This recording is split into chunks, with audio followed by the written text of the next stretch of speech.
I'm going to record right Okay. now.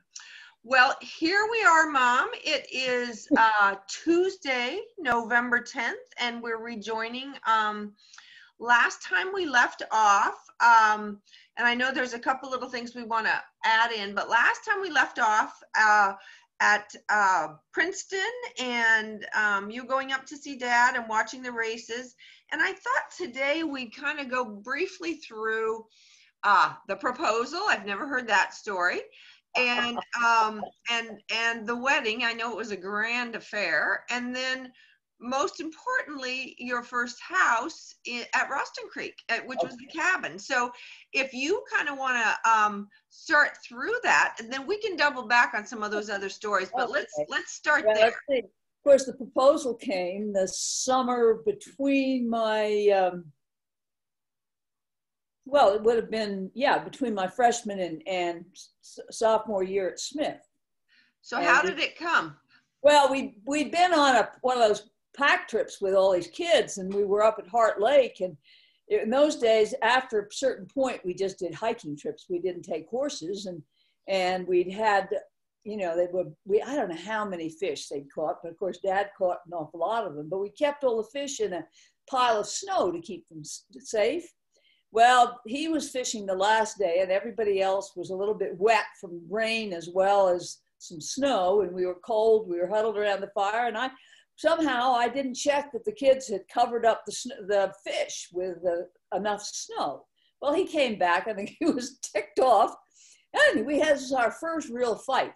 And but anyway, we got everything. Wait a sec. Wait, he was mad because you hadn't told the kids to cover the fish. Okay. With enough snow to stay cold, and because he wanted to take, and we had enough fish. We took them back, and we had enough fish to feed the whole crew at Ralston Creek.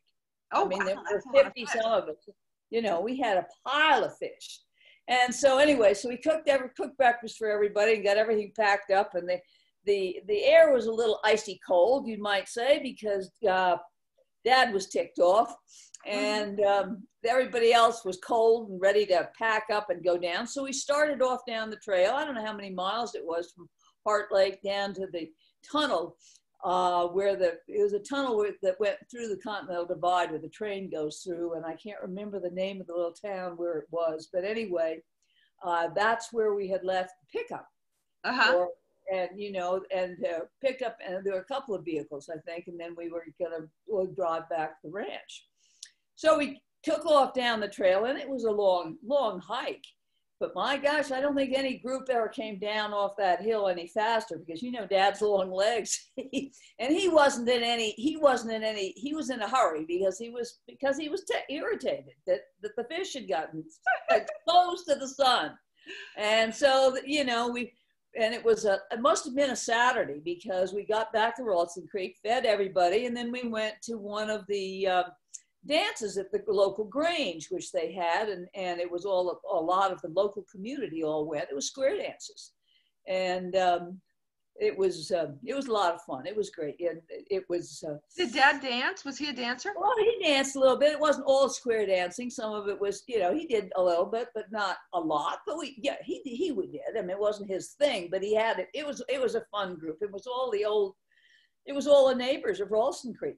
This was summer. Kids didn't go, but we went, and a lot of the other staff members went. So we were sitting out in the car at sort of in the middle of the evening, and in typical Dad style, he said, "Well, when do you want to get married anyway?" That's what he said. I said, "That's what he said." So I turned to him and I said, "Oh, I don't know. When do you?" So that was it. So we left it at that. Oh my gosh! So it was in June, and you got married the next June. You got married the next September. Yeah. So and the next summer I spent a lot of it in North Haven with Granny and Grandpa, and I did a lot of sailing, and it was great. But I was out the ranch before in June, and then that winter, spring vacation, Granny and Grandpa came out too, and they'd never been to Ralston Creek and had a wonderful time. And of course, Steve and Elaine were their age. So is this before you got married, or? Yeah, the spring break before we got married. Okay. And because that following year was my second year at Smith, and Dad was, of course, graduated from Princeton, and he was at Ralston Creek. So, and that's, you know, we, it was good. It was good. And of course, in those days, you know, I didn't know. I thought Ma and Pa were off. I thought Granny and Grandpa were off cruising, but they on memory with their great friends, the Trowbridges. But they'd gotten back. Well, they were. And so what did I do? Did I call one of my sisters? Did I call Charlotte or Peg, or maybe it was? I can't remember which one. But anyway. They were home, and so they said, have you heard from Mary? No. And she said, well, she called, and so we had, and they were fine. But can you imagine? I mean, I was what at that point 19 years old, marrying, engaged to a guy who was 10 years older, whom they'd met. Had met him once, I think. And that was it. But they were, you know, Pa was, you know, he was they were great about it. But of course, when I got home, they were, you know, they didn't know, they hadn't told anyone. So, you know, should I wear my engagement ring or shouldn't I? Well, long story short, it all worked out fine, and it wasn't a big deal. But I'll never forget Grandpa saying, you know, he said, you know, Mariah, he said, 4 years of college is the best, but when it comes right down to it, 2 years is the next best. Oh, and nice. And that's so like him, you know. I mean, and of course they got along absolutely beautifully with Dad. They fell for him, hook, line, and sinker. Okay, so fast forward to the wedding. He came east for Christmas and was spent the whole time in Groton over Christmas. And we had a big engagement party there at Groton over Christmas. Uh-huh. So. And then the wedding was The wedding was September. September, uh-huh. Mm-hmm. The following September, and Dad drove east in one of his old Buick, one of his many secondhand cars, and then Granny and Papo's, I think, did they drive too, or did they fly? They may have. We didn't know till the last minute whether Papos was going to be able to come, but somebody offered to come and ranch sit, because at that point, see, Uncle Mike was in New York. Oh. He wasn't in Colorado. So that worked out fine. And the wedding was great. And we had a party the night before at this old tavern that was really fun. And you know, leading up to that, I couldn't figure, Pa kept disappearing. I don't know what was going on, but at that night, then I found out that night, he and Johnny and Tom Cleveland got up to make a toast. Well, Pa had written this song to We Three Kings of Orient are, We Three Priests Episcopal are. Oh, and it was hysterical. And Pa couldn't sing worth a damn. Do you have a copy of that? I think somewhere. I think I do somewhere. I've got to find some of this stuff. But it was classic, and no one knew what he was writing. But he disappeared in Groton, and couldn't find him. Because on that house had 3 floors, you know, and you could see from the ground floor all the way up to the 3rd floor, because the stairs went around and around.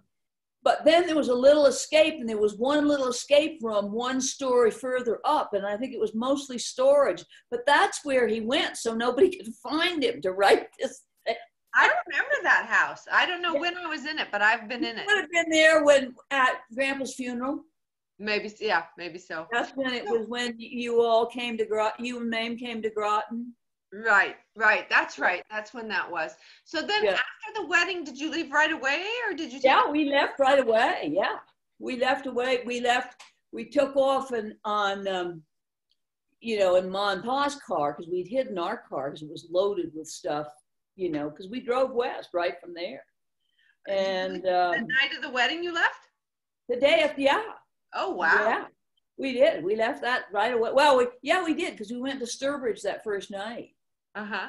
And, but I'll never forget, Uncle Mike was driving us away, and oh, thank God, one of the ushers grabbed it, because Tommy Cleveland jumped out, and he could have run over him so easily. It was just, gave us all heart failure, but it all was all right. Everything was fine. Mm-hmm. So And then we started west on that old, we got the second night the first night was really quite funny because uh, Dad was a riot. I mean, he said, now I've got to warn you, I screwed up when I make these reservations. They said, what do you want? Do you want a twin beds or double bed? And I said, twin beds. Oh, whatever. But, and he was mortified. And I said, oh, what the heck difference does it matter? But the funniest thing was the next morning, Granny had so many people in and out of the house in Groton that, it was a big family. There were 6 of us, and Charlotte had been in the hospital with kidney problems, an infected kidney, but she got out of the hospital the morning of the wedding. Well, I've got to backtrack a little bit to the night of the wedding because I was sitting between Dad and Tom Cleveland, and they get along absolutely beautifully. They really did. Neither one of them could stand champagne. So every time someone would get a glass of champagne, they'd get half a jug, a whole bunch of bourbon. And they were both looped out of their minds. But of course, Dad having that wooden leg, he could absorb it. He could navigate, and he drove home in one of Granny and Grandpa's cars. And there was a little fog that coming over as we were going between this restaurant and home, and he kept trying to wipe the fog off the windshield as though he could. I said, Bart, it's a fog. You can't wipe it off. So anyway, and I think we had Tom with us in the car too. Uh-huh. And anyway, we got home, and Grandpa was just, he came, I don't know, somehow he came upstairs to my bedroom, and he was obviously looped, and he lay down on the bed, and I didn't think I could get him up and get him, navigate back to where he was staying, but he did. He got there, and he was really funny. He said, I got there, and of course, Uncle Mike was breaking up with his very heavy girlfriend at that point, and he was looped too. And they stayed in a Groton house that was right on the edge of the campus where a lot of families that came to visit would stay and places like that. So they had, and then the next morning, by God, Dad turned up we had a communion service in the Groton Chapel just for the family. And Tom Cleveland and Dad were pretty hungover, but they were both there. Oh, nice. Good. And it was really nice because Grandpa was wonderful with Dad. He said, now, Bart, he said, Mary's asked if we could have this, but you've got to remember, don't worry about the churchiness of it. Just consider it, think of it in terms of your and her union and your life together. And that's what should be important. Oh, and it was nice. great, Dad. That and the day of Grandpa's funeral, the only 2 times Dad made his communion, which was really wow. That's kind of neat. Yeah. So what was the story? Dad always told the story about, like, I don't know, 2 or 3 days into the trip, and you got really weepy. Oh yeah, the second night. Yeah, second night I got really homesick, and he got, because we had lobster Newburgh for dinner. Well, he loved lobster, but he always got nauseous after he ate that. Well, he was throwing up, and I was homesick. It was quite funny. Oh, nice honeymoon. Yeah, nice honeymoon. But by the next day, everything was fine again.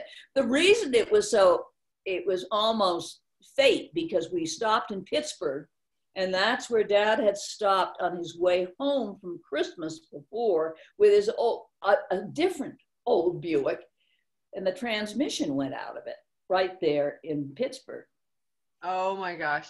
He was stuck, and they got something pieced together, or I don't know how, but anyway, he had a series of old cars that, because it was what he could afford. And so then we drove on, we went up through Yellowstone, and we had a good trip. We had a good nice. trip. But tell us, describe your first home, because I know first home, when we first got there, before any of our stuff arrived, because Granny arranged for it to come by, a lot of our stuff to come by van. And, they had given us the bed that we have and a mattress so we had these 2 old Army cots in this cabin. It had been a cabin for summer kids is what it was.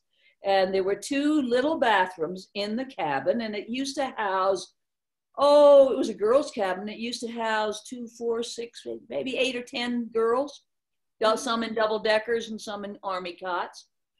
So we used one bathroom that was right next to a bedroom as our bedroom and bath, and the adjacent bedroom we turned into a tiny little living room.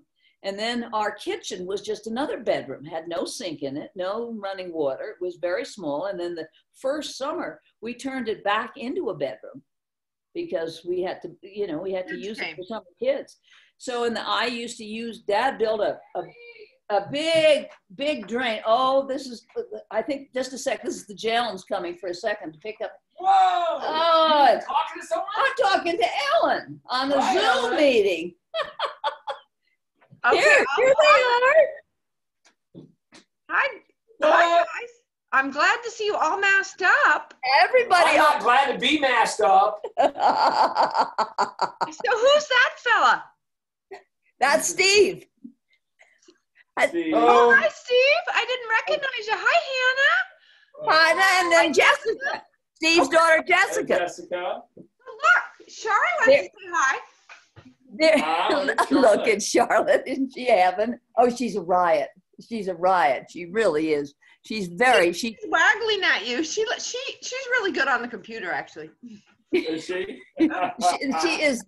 she can do, you should see her tricks and things she can do. It's marvelous. It's wonderful. It's wonderful. You guys go, you visit, and we'll catch up later, Mom, okay? Okay. Hey, we'll just be here for a few minutes, Ellen, okay? Oh no, we're good. I am so wiped out. I've had a long day. She's had a long day, so.